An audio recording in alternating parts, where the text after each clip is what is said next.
What's up, guys? Rainer here, back again. Today, we'll be playing Sun Wukong. Comes into the game as a warrior. This is also his Dark Lord skin, which is excellent. So let's start off with his kit. You saw his one there. You'll see it again here in just a moment. The Magic Cudgel. His staff extends out in front of him and slams down, dealing damage. It maxes out at about 240 and plus 50% of your physical power. It's his main wave clear ability, and just kind of one of his generally great abilities. Here it comes again, just in case you missed it. There it is. You can hit every enemy in the wave, and if you build him as a proper warrior, he can clear minion wave with basically just that ability. That being said, this arena match, I don't build him as a proper warrior because I am tanking. So this is a tank build for Sun Wukong. Sun Wukong used to be an excellent warrior. He got nerfed recently, and it kind of broke him down to the point where you really have to build him more tanky than you normally would. So let's start a build here. You can play him as either solo lane or duo lane support. It's really up to you. For solo lane, I would start out with Death's Toll and Warrior Tabi, and then in duo lane I would start Watchers and Ninja Tabi, just because your abilities are much more.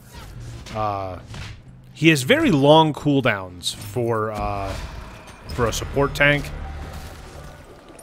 so you gotta work towards that when you've got somebody in your lane.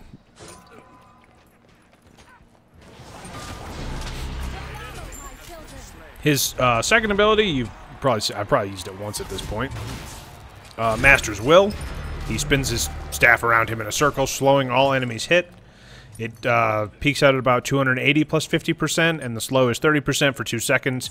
You see it kind of there with the circle around him. He spins in that circle, and any enemies hit are slowed for 2 seconds.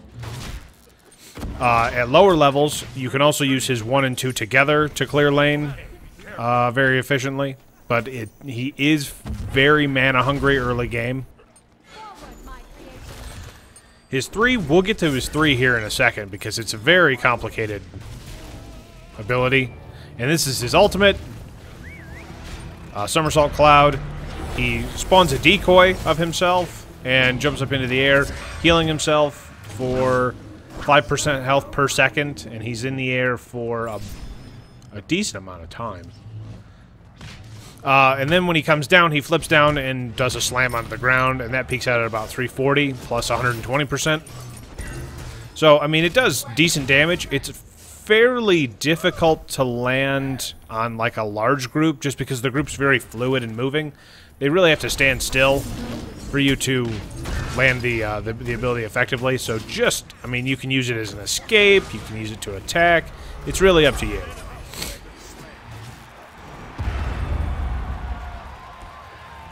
Okay, so let's talk about his 3. His 3 is 72 transformations. It turns him into an eagle, a tiger, or an ox. You can see it here.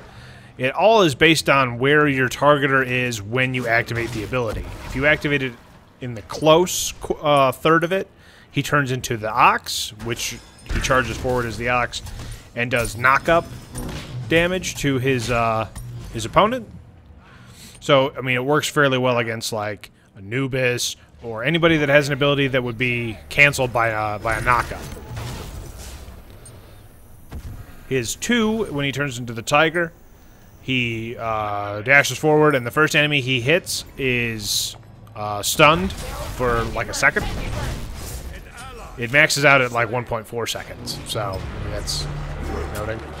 And then the eagle form is the furthest form on the ability, and that's primarily used as an escape.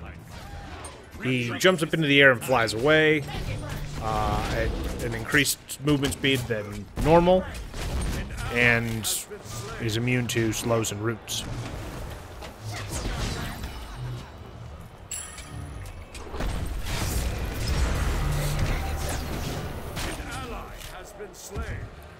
So, as we move back here into base, I fill out my Mystical Mail and my Midas Boots. If you're playing solo lane, Mystical Mail is definitely preferred, and Midas boots are just kind of the way I rolled here in Arena. I would go with the reinforced boots if it was me, or the Ninja Warrior Tabi. So I would pick anyone other than Midas boots because it's not particularly good, but I'm tanking, so that's what I'm doing.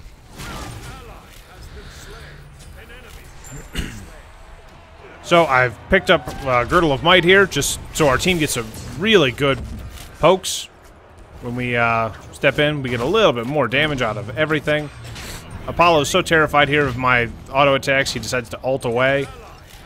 We lose Neith to Ymir, and I'm just going to come over here and harass Janus because he's here. He's chasing our Loki, which, I mean, that was his mistake right there, because now I'm just going to kill him by throwing my entire load all over his face.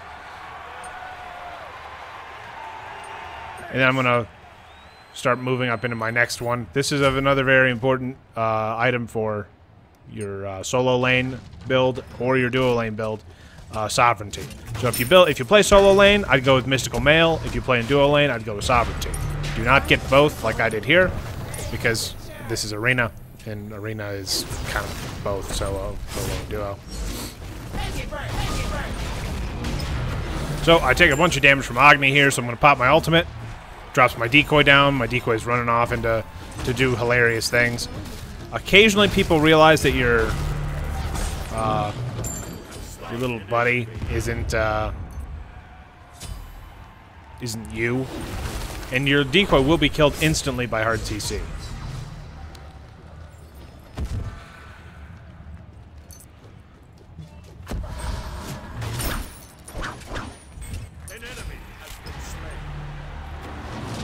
So for your next build in your item build,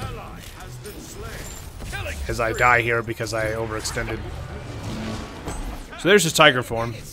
This is his Dark Lord skin, so it doesn't look like a tiger, but anyway. So currently you've got either Death Toll or Watchers and boots, and then you would have either picked up Mystical Mail or Sovereignty.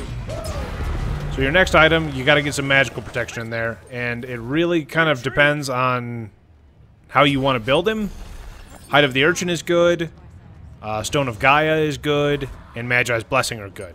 And one of those three. Pick one, it doesn't matter. And obviously, if you're going up in a solo lane against a mage, you want to switch that with whatever the one you built before. Because you got to get that magical protection first then.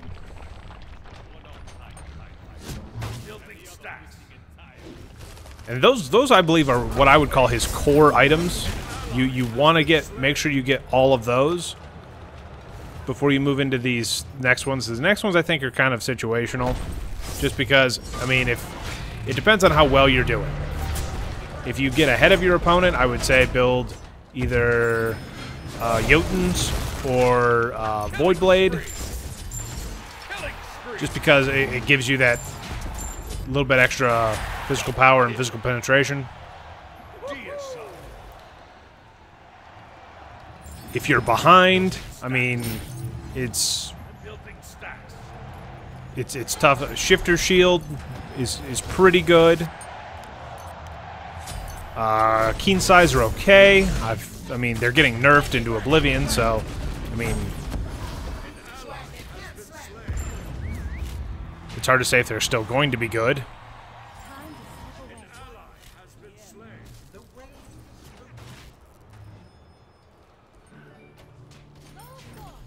Bulwark of Hope, that's okay. And then Void Shield, if you're feeling frisky. Witchblade, also fairly decent. Let's drop a taunt here because I am an animal. You believe your wards are safe? I will find them! Classic.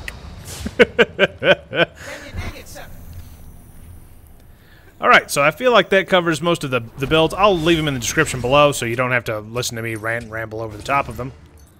Let's talk about some gameplay here. So I've built the Girdle of Support here, just because that's an excellent way to build here in Arena.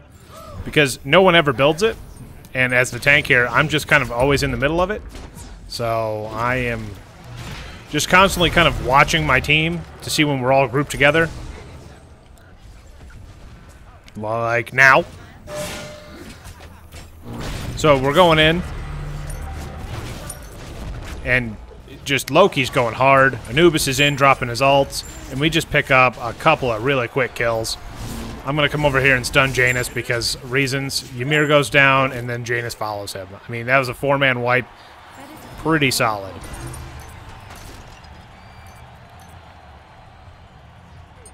I'm going to fall back into our jungle area here, or our buff area, whatever you want to call it, in here in Arena. We're going to pick up these buff camps, and we're going to get out of here. Drop my, this is the bird form. See how much faster it is. Back to base. Heading back out after picking up my Height of the Urchin and my Quins Sais. So let's just start whapping people in the face. Osiris is going really, really hard against our Loki here. Apollo just dodges out of the way of my cudgel. Ymir still is the only one that's up here in the fight, so we're just kind of chasing down Apollo. He's going to get away because I missed that over-the-wall cudgel slam. So we're just going to keep dodging around Agni here because we don't want any part of what he's got. I keep dropping my ultimate down when I'm in Nuwa's fog because then they don't know that I'm not the decoy. Just a little bit of misdirection that I thought was hilarious. Janus is going real hard here against our Loki. But, you know, critical mistake. He just went way too hard. So I drop back into base there real quick and start up on my last item, the Witchblade. But as you can see, the match is starting to wind down.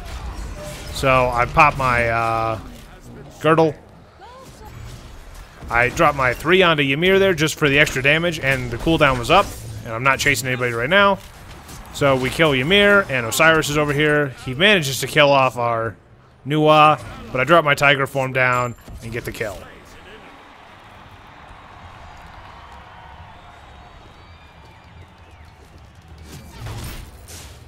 Dodge Janus is like basically only damage ability. And we just start focusing down this tower. Step out of Agni's noxious fumes. Finish off the tower. Drop my 1 down to clear that minion wave. You can hear by the escalation of the music that we're down into the final bits of this game. Drop into Nuwa's smoke and drop my ultimate. So they don't know that the decoy's not me, but they instantly kill him. Loki goes in, so I follow him, dropping all of my kit. Standing in all of Agni's ultimates, drop my girdle. Nuwa picks up a kill. We lose Loki. But he was in the middle of a 5-man team, so it's kind of his own fault. Anubis goes down as I clear the wave. Osiris picks up Nuwa again. Neith gets Osiris. I die because I was moving way too far into that Ymir ultimate. So back after the spawn, the enemy is pushed up. They've only got 2 deaths left on the board, and we pick them up right here.